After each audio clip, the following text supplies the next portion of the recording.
Hello guys, তো আজকে আবার একসঙ্গে বেরিয়ে পড়লাম অনেকদিন পরে। Have a nice day. Hello viewers, পরে মিট হলো। তো আজকে খুব ইন্টারেস্টিং একটা দিন। আজকে তোমাদের সঙ্গে কিছু ভালো ভালো জিনিস শেয়ার করব। জায়গাটা বসিরহাট। তো সঙ্গে থাকো, দেখতে থাকো।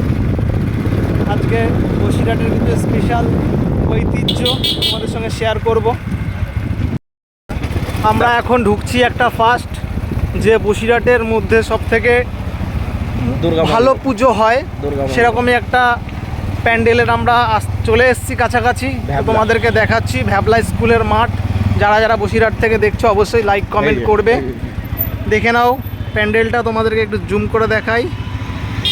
দেখতে পাচ্ছ আশা করছি, ইসকন মন্দির মায়াপুর। আর এদিকে মেন রোড। এটা হচ্ছে কোথায়, কি রোড জানো? এটা হচ্ছে নেজাট রোড। আমরা এখন সামনের দিকে এগিয়ে যাচ্ছি, সঙ্গে থাকো, দেখতে থাকো। এটা হলো ইসকন মন্দিরে।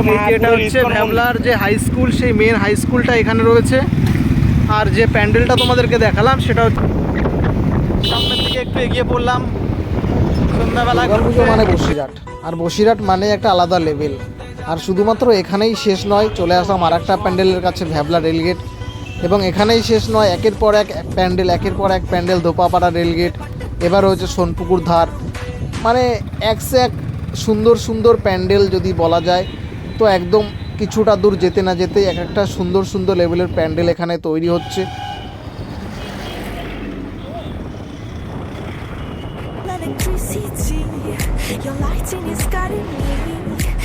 কিছুটা দূর যেতে না যেতে আবার আর একটা প্যান্ডেল চোখে পড়লো, এবং আমার বন্ধু আমাকে বলছে যে ভিডিও কি করছিস? আমি বললাম হ্যাঁ ভিডিও করছি, ক্যামেরা অন রয়েছে।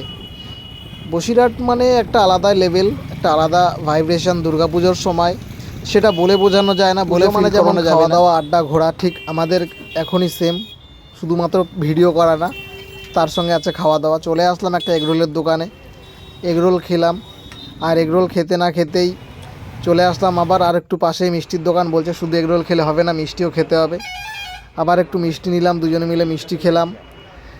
এবার চলে আসলাম আবার এদিকে, ও আবার দেখাচ্ছে যে দেখো মিষ্টিটা কেমন। মিষ্টিটা খাওয়া কমপ্লিট হলো, আবার চলে আসলাম প্যান্ডেলের দিকে।